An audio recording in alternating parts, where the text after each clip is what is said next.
Добар ден, почитувани, стартува уште една нова Телма амбуланта. Ако сте љубител на млекото и млечните продукти, тогаш интолеранцијата на лактоза би ви представувала вистинска ноќна мора. Понекогаш за овој проблем можете да ги обвините гените. Ако пак имате чувствителност на глутен или пак целијакија, во тој случај ќе треба да направите тест со кој што повторно треба да се одредат одредени гени за да се потврди или пак исклучи состојбата. Како генетиката влие врз нашето здравје, ќе ни објасни денешната гостинка која што е со мене во студиото на Телма, доцент доктор Мери Киријас, специјалист по клиничка генетика при Институтот за имунобиологија и хумана генетика. Добар ден и добре дојдовте. Добар ден, најдов. Фала за поканата. Денес имаме една интересна тема. Ја најдов едно истражување кое што вели дека пред 3000 години сме станале толерантни на лактозата, односно сме добиле способност да ги вариме млекото и млечните продукти по детството. Што ова значи? Дали во минатото човекот имал способност да ја обработува лактозата само од мајчиното млеко?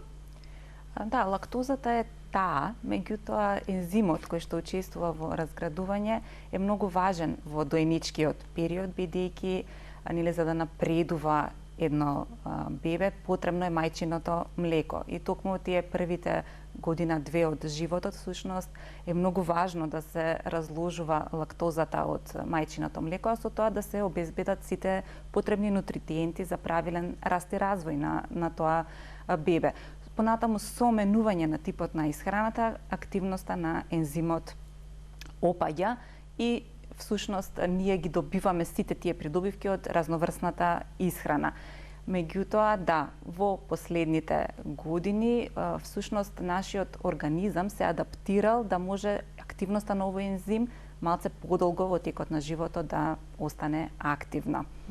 Што тоа значи? Некоја мутација се случила во гените?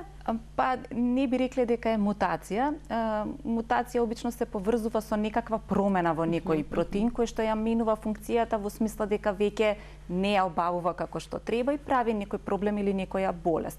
Овие состојби не се такви, туку тие ги велиме полиморфизми, тоа се некои варијации, некоја мала промена која што сепак овозможува нормално функционирање на индивидот, всушност еден вид на адаптација или еволуција всушност на организмот на човекот, најчесто се поврзува со фактот на доместикација на домашните животни кои што се употребуваат, од кои што се добива млеко и всушност адаптација на нашиот организам за да може да го користиме тоа млеко, односно продолжување на перзистирање на активноста на лактазата. Утврдено е дека во Европа 10 до 20% од луѓето немаат можност да ја обработат лактозата, односно, значи, ја нема оваа генетска мутација конкретно, но велите не е генетска мутација, додека во промена, додека пак во азиските земји речисти воопшто го немаат овој ген. Како е тоа можно? Па точно се поврзува со начинот на исхрана. Всушност, во нивната исхрана не доминира млекото и немало потреба еволутивно да се задржи активноста всушност на ензимот и генерално, таа популација или народите од Азија имаат помала всушност активност на лактазата, односно во дојничкиот период, а после тоа се губи за разлика од белата раса или европските земји. Така, значи, начинот на исхрана низ годините во минатото има силно влијание врз адаптацијата. Да, се смета дека во текот на повеќе илјади години всушност се случила таа адаптација, гледајќи ги разликите што ги гледаме всушност во различни популации, присутноста различна процентуална застапеност на овие промени во гените кои што влијаат на активноста на ензимот. Ензимот, како што споменавте, е наречен лактаза. Што тоа значи дека количината во дигестивниот тракт што ќе се излачи директно зависи од гените? Поточно би кажале дека активноста на овој ензим е поврзана со возраста. И ако во дојничкиот период е најсилна активноста на ензимот, со текот на годините опаѓа и тоа е очекувано. Ензимите се создават или конкретно овој ензим долж епителните клетки на цревата и всушност кога ќе дојде тука лактозата од храната ја разложува, бидејќи нашите клетки не можат да ја ресорбираат лактозата, мора да биде поделена на составните делови глукоза и галактоза и така да бидат ресорбирани и да дојдат до сите клетки во организмот каде што би имале користен ефект. И ние затоа ни треба тој ензим всушност за да може да ја разложиме лактозата од храната. Понекога се случува мали бебиња да не може да толерираат ниту мајчино млеко. Каков проблем има тие? Да, тоа е навистина многу ретка ситуација. Тоа е генетски проблем или таа се нарекува конгенитална интолеранција на лактоза, кога имаат мутација во генот што е одговорен за синтеза на ензимот лактаза и тие воопшто го немаат и со тоа всушност не можат да го обработат ниту лактозата од мајчиното млеко и во тој случај тоа се приметува веднаш бидејќи бебето не може воопшто да напредува, има чести проливи или повраќања, не напредува во тежина и веднаш се реагира со тоа што се дава формула која што нема лактоза и веднаш гледаме дека има промена, всушност веќе може да напредува нормално. Меѓутоа тоа е екстремно ретка состојба.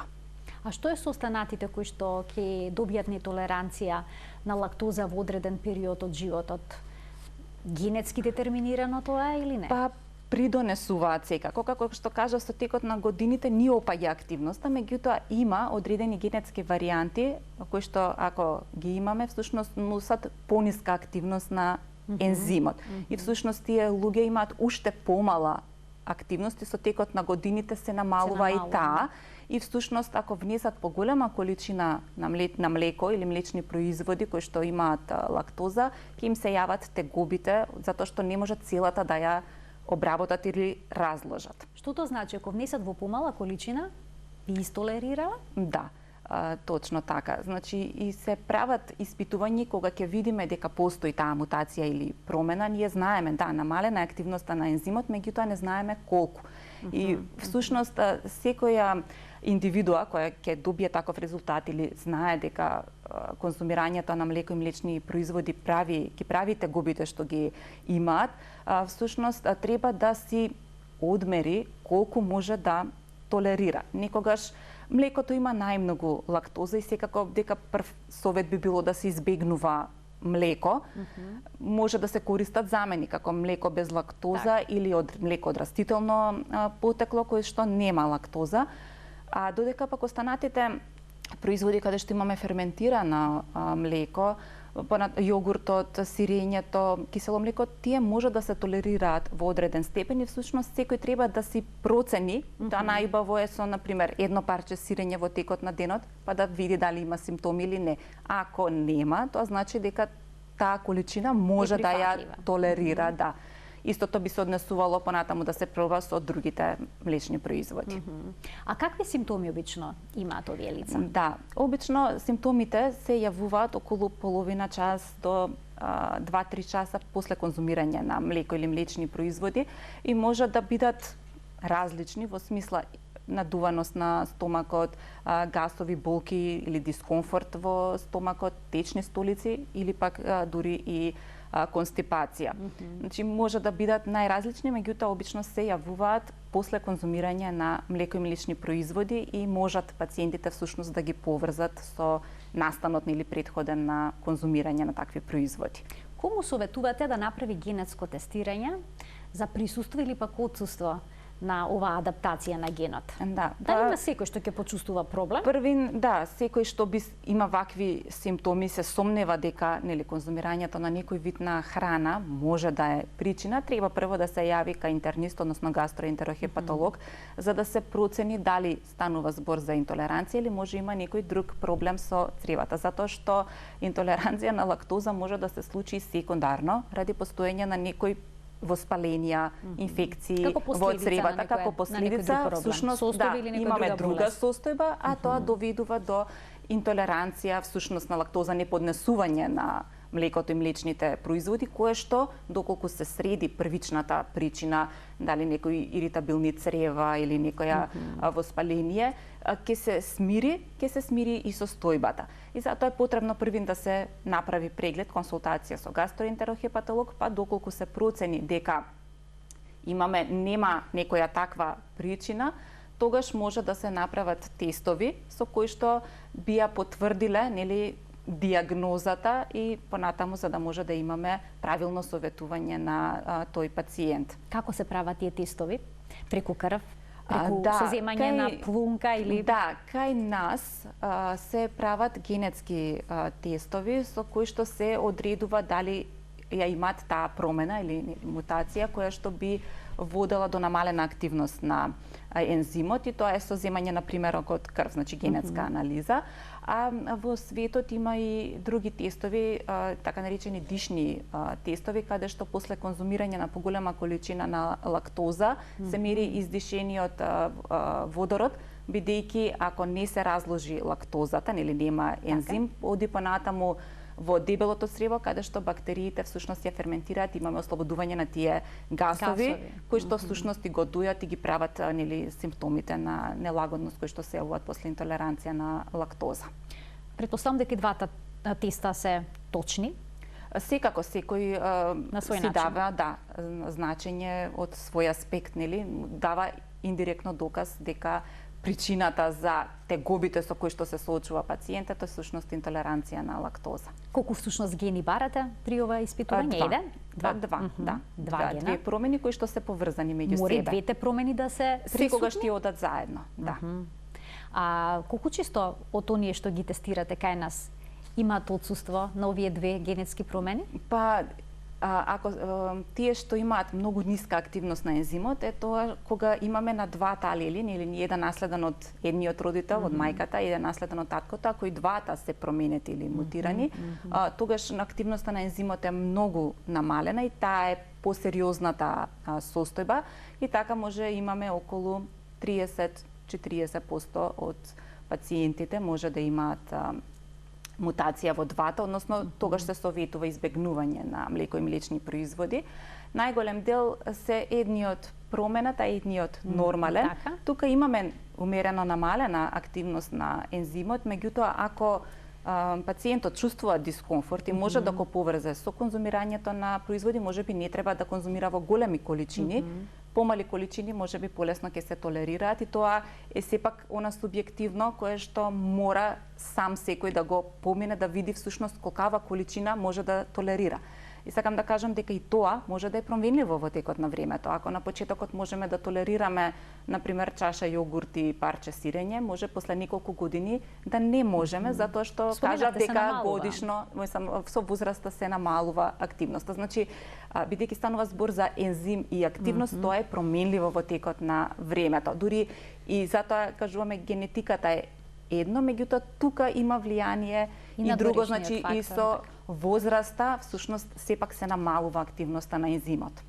Тоа значи доколку родителите имаат интолеранција на лактоза, голема веројатност и нивните деца да го наследат овој проблем. Така? Точно така, бидејќи се наследуваат тие гени од родителите. Ако едниот родителите. родител има таков проблем, другиот нема, тогаш шансите се помали. Да. А може ли двајцата родители да немаат проблем, но да се носители на тие гени?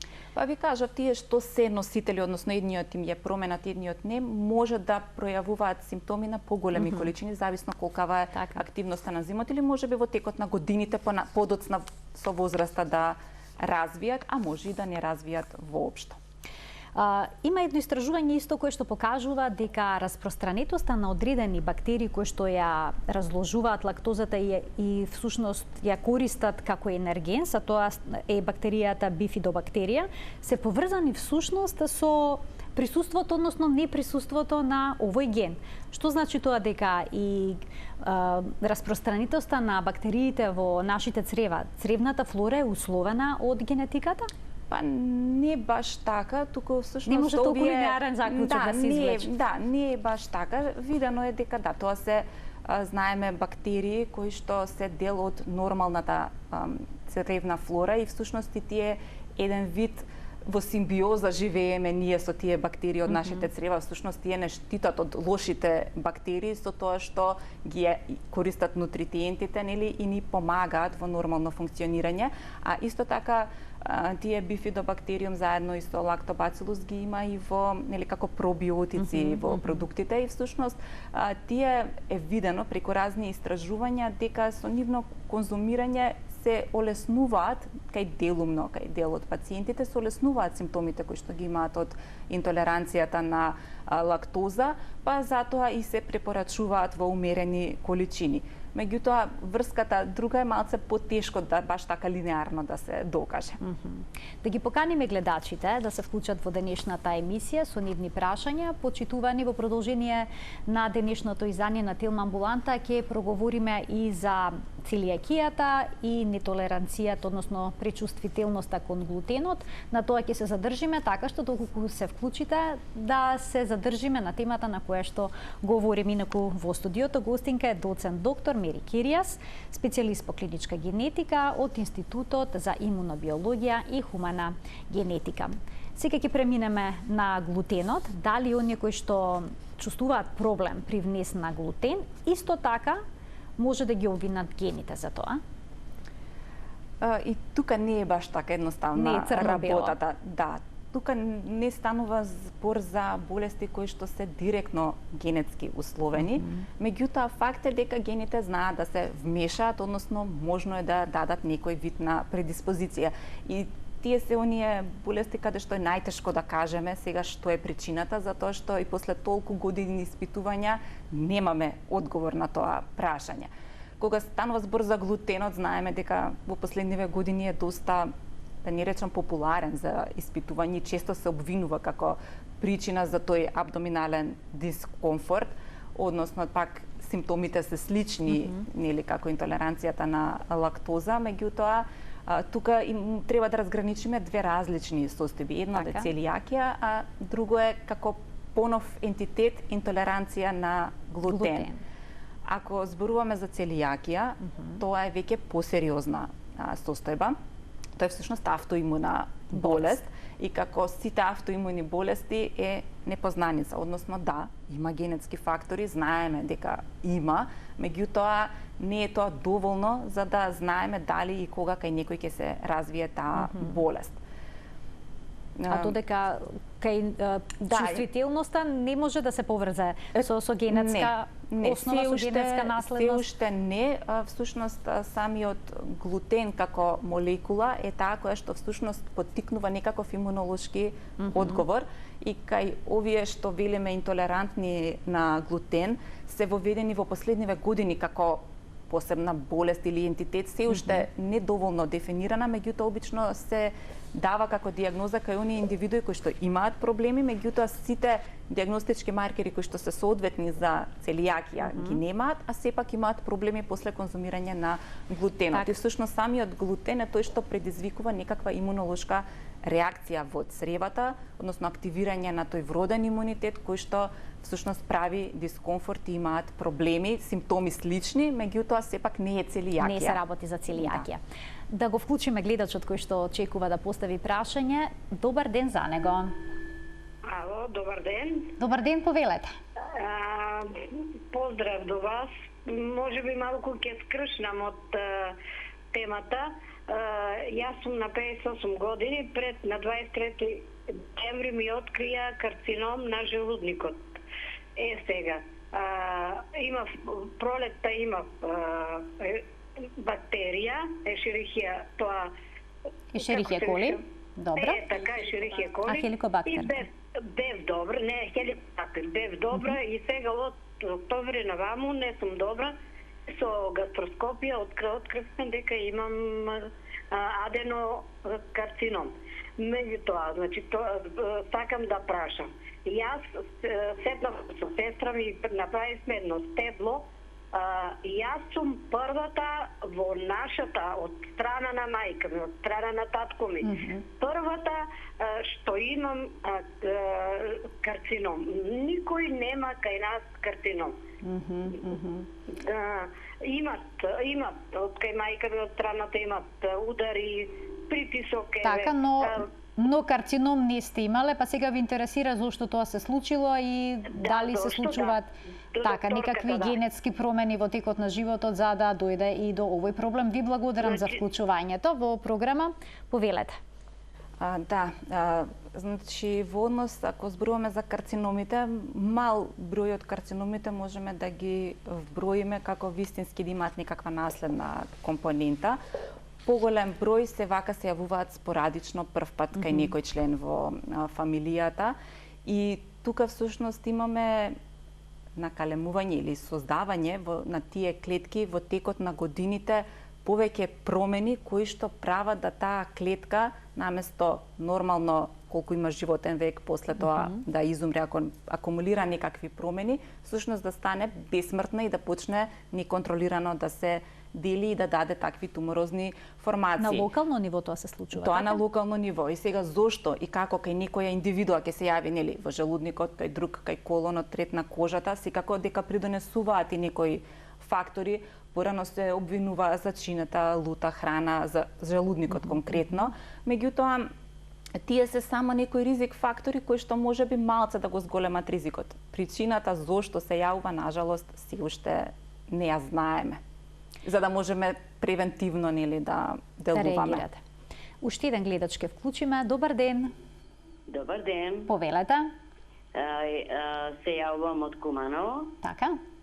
Поздрав, посебни поздрави до докторката и до вас, до Телма телевизија. Благодарам. Сега конкретно прашање немам да прашам, него ако може телефонски број да исконтактираме со докторката. Инаку, така генски да кажам, јас сум натурализирана Кумановка од 85-та, од Струмица, Струмичанка.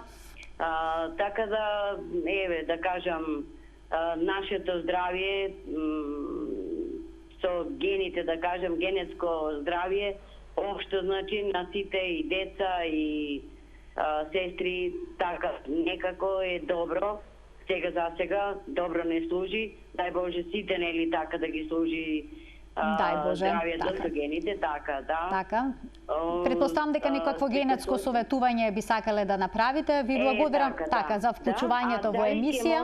Дали ќе може бројче некако? Така, сега ќе ви појасни докторката. Ви благодарам за вклучувањето. Ви работите на Институтот за имунобиологија и хумана генетика. Како може се дојде кај вас? Може да се јават на телефонскиот број 310 556 ако нешто е за телефонски да се договориме, објасниме, а секако и со упат од матичен лекар до нашата институција секој работен ден сме достапни, доколку имате некакви прашања или за некакви анализи може да дојдете, да ни се обратите на институтот. Уште еден гледач очекува вклучување. Добар ден за него. Добар ден, еден поздрав до Телма. Ви благодарам. До гостинката и до вас, водителката, добра. Сакам едно прашање да ставам до докторката. Ние со мажот ми сме во 8-та десетка, он 80, а 75. Така? Ние без млечниве работи, поготово јогурт, кисело млеко, сирење, тие млечни работи, кашкава, многу ги сакам и си јадеме. Дали е тоа добро, дали не?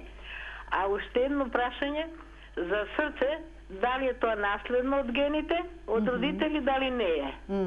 Добро. Тоа. Иначе мајка ми живеела 93, татко ми 70, не знаеле, лекар, едно друго, фала му на Господ. Сега ова прашање да ми одговори, молам докторка, ако може.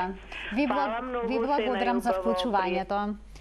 Да, во однос на конзумирањето на тие млечни производи, секако доколку не чувствувате симптомите што ги спомнав, значи дуење на стомакот, гасови или течни столици, секако дека треба да си ги продолжите да ги конзумирате, затоа што помеѓу другото калциумот е многу важен за развојот на костките, за да спречување на остеопороза кај повозрасната популација и доколку немате проблеми абдоминални, секако продолжете да си ги конзумирате.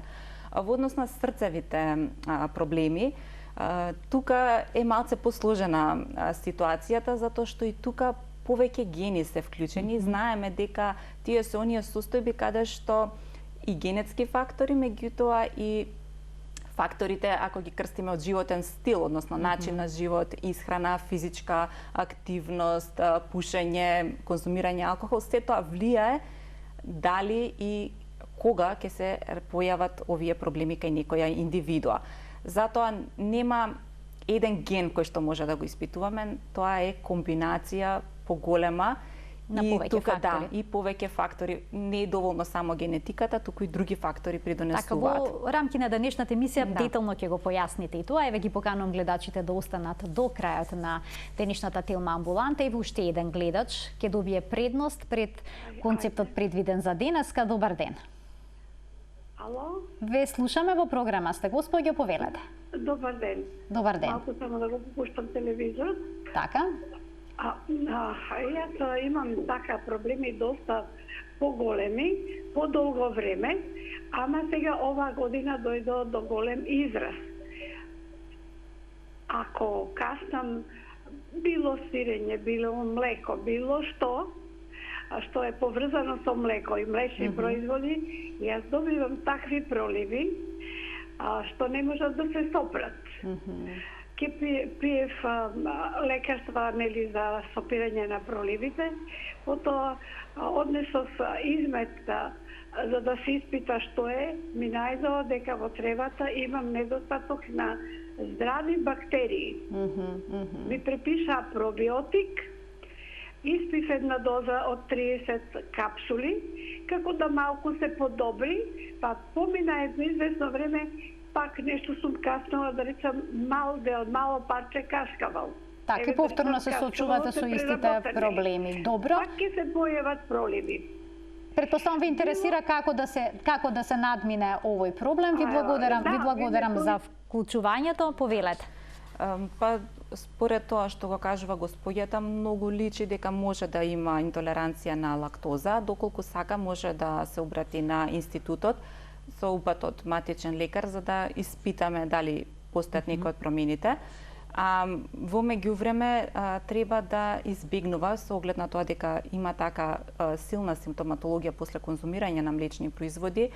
Всушност решението е избегнување на конзумирање и во поново време имаме и дали како таблети, како прашак се продава ензим лактаза. Значи за луѓе кои што не можат да се откажат од млекото или млечните производи, можат заедно со храната да конзумираат една ваква таблетка лактаза. Тоа е ензимот, всушност го внесуваме ензимот за да ни помогне да се разложи лактозата во цревата. Тука ќе погледнеме еден блок реклами, а веднаш потоа продолжуваме со денешната Телма амбуланта.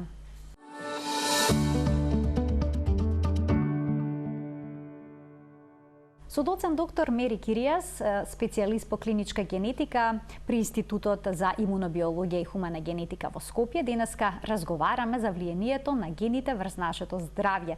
Таа ни појасни се за лактозата, за нетолеранцијата на лактоза и линкот со одредени гени, а сега продолжуваме да разговараме за глутенот. Доктор Ке, кои што имаат проблем при внес на продукти што содржат глутен, се советуваат да направат генетско испитување наречено HLA типизација. Што е тоа? Да, тоа е еден систем во човековото тело кој што е одговорен за презентирање на антигени, сопствени и туги, односно ни помага нашите имуни клетки, тие борците, те клетките, те лимфоцитите да можат да познаат кога нешто е туѓо, да го нападат, или кога е нешто сопствено и да се толерантни, односно да седат мирно, што би рекле, да не се активираат воопшто. И сега тие ги има молекули на сите клетки во нашето тело и видено е дека кај луѓе кои што имаат целијакија, всушност има одредена комбинација, пошто има повеќе, тие гени се многу полиморфни, односно постојат кај секој од нас многу различни комбинации на тие гени, односно алели, и одредени, односно два типа се поврзуваат со целијакија, затоа што всушност во нивното презентирање на глутенот тие многу цврсто го врзуваат и всушност потикнуваат имунолошки одговор кога не треба да потикнат. И всушност прават да нашите клетки ги напаѓаат сопствените клетки од цревата и така да ги имаме тие симптоми на целијакија. Тие два гена од неколку кои што ги има илјадници повеќе во различни локуси за HLA, меѓутоа тоа се DQ2, DQ8 кои што се обвинуваат, односно се поврзуваат со целијакија. И негдека над 90-95% од пациентите кои што се диагностицираат со целијакија имаат еден или двата од овие два гена, да. А доколку имаат еден од овие два и плюс уште некој од другите, што тоа значи? Не, сепак е доволно и еден да значи, имаат, еден да, ако ги имаат симптоматологијата која што одговара или клинички испитано за целијакија и присуство на автоантитела, голем дел од нив имаат и антитела кон глутенот или ткивна трансглутаминаза и тие се заедно еден од критериумите кои што помагаат во дијагноза на целијакијата. Нажалост, пошто не кажав нели 100%, има луѓе кои што немаат, а сепак имаат целијакија и тогаш е всушност најтешко кај тие да се постави дијагнозата, бидејќи отсуствува генетскиот маркер. Најголем дел имаат антитела, меѓутоа има и такви кои што немаат и тука би оделе и на цревна биопсија да се види. Дури тогаш цревната биопсија да се утврди. Малце е секако нели поагресивна со цревната биопсија повторно барате гени? Не, тогаш се гледа изгледот на цревото, затоа што е карактеристичен кај целијакија, како што ви кажав, нашите клетки всушност нашите имуни клетки ги напаѓаат собствените клетки, нели затоа е автоимуна болест и знаеме дека цревата се со ресички, преку кои што ги ресорбираме сите хранливи материи, нели минерали, витамини од храната. Кај целијакија тие се уништени, немаме ресички, него имаме рамно нешто и всушност немаме апсорбција на хранливи материи и тука го гледаме тој изглед всушност на нарушена цревен нема целовитост на цревото, односно немаме тие ресички. Ја најдов на податок дека 35 до 40% од светската популација носител на овие гени што ги споменавте пред малку, кои што се одговорни за развој на целијакија. Што тоа значи? Ка сите тие луѓе во текот на животот ќе развијат болеста? Не, и токму заради тоа ние не испитуваме на здрави луѓе дали имаат кој хајла тип го имаат, затоа што тие се гени кои што носат предиспозиција, или зголемена е шансата, или имаме зголемен ризик. Меѓутоа, тој ризик не е 100%. Значи, секако ќе има индивидуи кои што ќе го имаат, ама нема да развијат целијакија.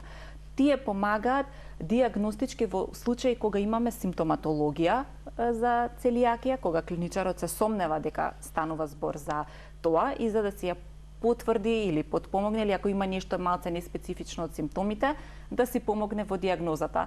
Затоа што, како што кажав, на 95% ќе имаат деку 2 или деку 8 и тоа е многу значајно понатаму за следење или интерпретација на резултатите и следење понатаму терапија на пациентите. Најдов уште по еден податок, тие што имаат деку 2 и деку 8, само 1% развиваат симптоми на болест. Па ако го свртиме на опачки, токму заради тоа ние на здрави индивидуи всушност не го правиме. Сигурно би бил огромен притисокот да се живее со една таква информација, дека би развиле, па ќе изфрлиме сигурно превентивно глутенот из храната, а велат и дека тоа не е добро, ја менувало цревната флора. Так.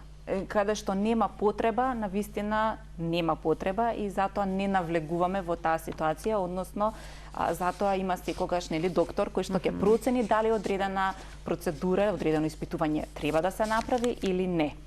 Двајца гледачи очекуваат вклучување, беа трпеливи. Се надевам се уште се на линија. Добар ден за првиот од нив. Добар ден. Повелете. Поздрав до докторката и кратко прашање, нема да должам. Мајка сум на 10-месечно бебе, пие адаптирано млеко. Сега да прашам, бидејќи вечна дилема нели кај мајките кравје млеко, адаптирано млеко. Од кога да почне да се воведува постепено кравје млеко? Значи, дали над година, дали постепено од сега? Јас давам кисело млеко и јогурт, меѓутоа ме интересира за кравјето млеко.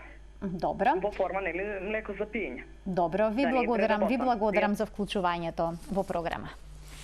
Тоа според споменталните препораки на педиатрите, ако можам нив да ги цитирам, пошто се директно позасегнати или за тоа прашање, после првата година препорачуваат постепено внесување во исхраната на дечињата. Ајде да го слушнеме следниот гледач. Добар ден. Ало? Ве слушаме во програма, сте повелете. Се извинам. Ја едно прашање до докторката. Секако повелете. Јас сум вака прилично здрава жена, али со години јас си пијам млеко на сабајле обавезно на вечер, кисело на сабајле млеко. Со години. Така. Сега со колената имам голем проблем, ама тоа е веќе сосем друго, али дали може одам на терапија, тие работи си ги правам. контроли си прав, али дали да продолжам со млекото, секој пат сум навикната со години, да речам 20-30 години, си имам такво режим на јадење. Каде што редовно си внесувате млеко во проблем немам никаков исхраната. А немате никаков проблем дали да продолжи оваа практика. Ви благодарам за вклучувањето, доколку нема никакви Кога проблеми. нема абдоминални потешкоти, дуење на стомакот, тежини или мачнини или течни столици, секако дека може да продолжи да се конзумира како што до сега конзумира. Така да се задржим уште малку на глутенот, доколку некој од родителите има целијакија. Која е веројатноста неговите деца, односно потесното семејство да ги развие истите симптоми? Да, тука има повеќе пресметки, затоа што рековме, тука е автоимуна болест, каде што не само генетиката игра улога, тука и други надворешни фактори, па има некои бројки 1 од 22 е веројатноста за појава на целијакија, меѓутоа значи не треба да постои оптеретувањето дека секако дека ќе има. Не, тоа не е 100%. Негдека 1 од 22 е тој ризик. Дури кај идентични близнаци велат не значи дека ако едниот развие, ќе го има истиот проблем и иако голема е веројатноста, да. Тука сега се поврзува и нешто друго, доколку имаат некоја автоимуна болест, во позадина. Поголема е шансата да развијат и таа. Например, обично имаат по 2-3 како автоимун диабет или автоимуна тироидна болест, често имаат и целијакија. Така што тука автоимуните поврзани се. Ако се појави една автоимуна болест, тогаш ризикот за појава на уште неколку години подоцна е многу поголем. И тогаш и кај близнаци и кај браќа ризикот е поголем. Тога се прават некакви посебни генетски испитувања? Не се прават затоа што тука пак ќе кажам не е еден ген. Не е само генот. Не е еден ген и обично тие студии кои што ги детектирале тие гени се прават еден вид, да го крстам, скринирање на целиот геном и ги откриваат тие гени кои што носат предиспозиција, меѓутоа не се директно обвинувачки, затоа што друг некој може да ги има, а сепак да не развие некоја таква болест. Кога ќе биде поставена дијагноза целијакија врз основа на присуство на гените, каква е терапијата? Постојат ли некакви лекови кои што можат да ги деактивираат овие гени, да ги блокираат?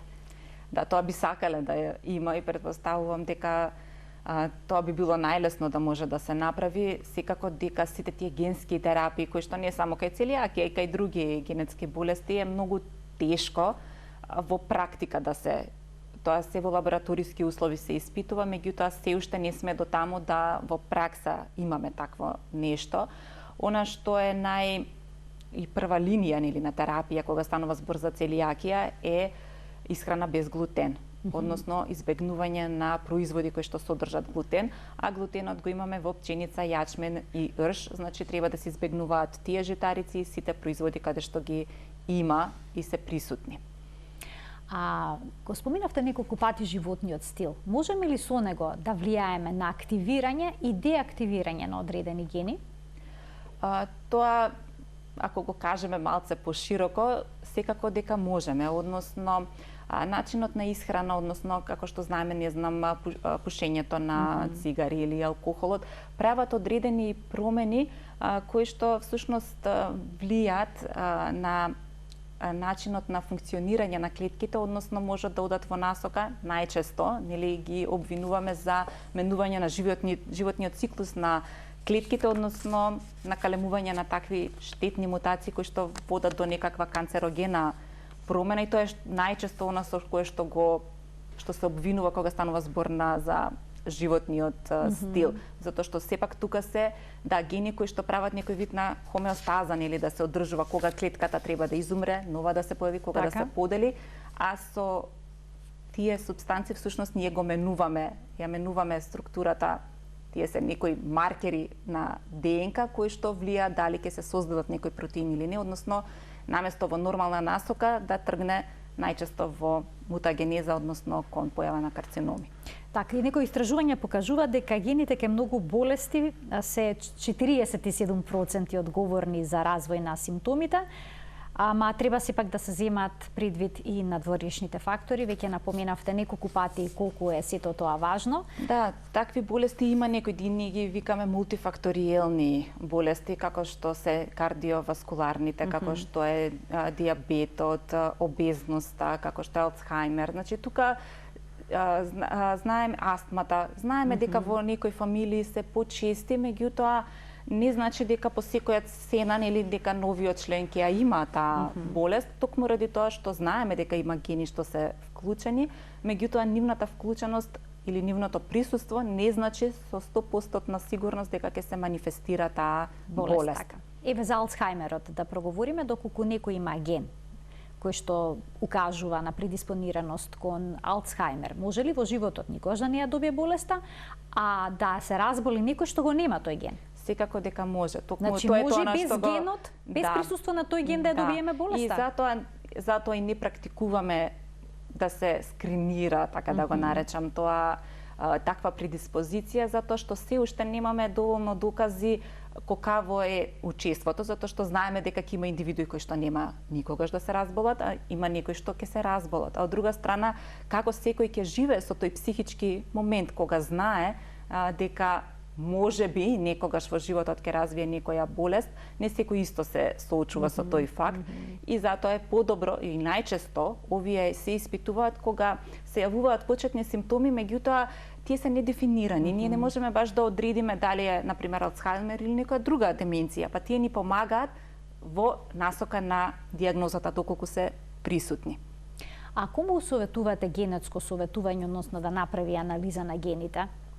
Има конкретно кај некој во, да речеме, ако во семејството имало рак на дојка, советувате ли да се таа е направи? друга состојба, за таа состојба. Има ли болести кои што се директно поврзани само со гените и би можело да се превенира болеста на таков начин? Да, обично во фамилиите знаат кога имаат или претходно дијагностицирана некоја генетска болест, каде што конкретна промена значи и одредена дијагноза, секако дека во тие случаи се препорачува генетско советување со цел да се процени каков бил ризикот за нов член од фамилијата или каква импликација има врз сегашните членови, меѓутоа најбитно секогаш и како тоа се однесува на нивното потомство. И тоа се зависи од за каква болест и каква состојба станува збор.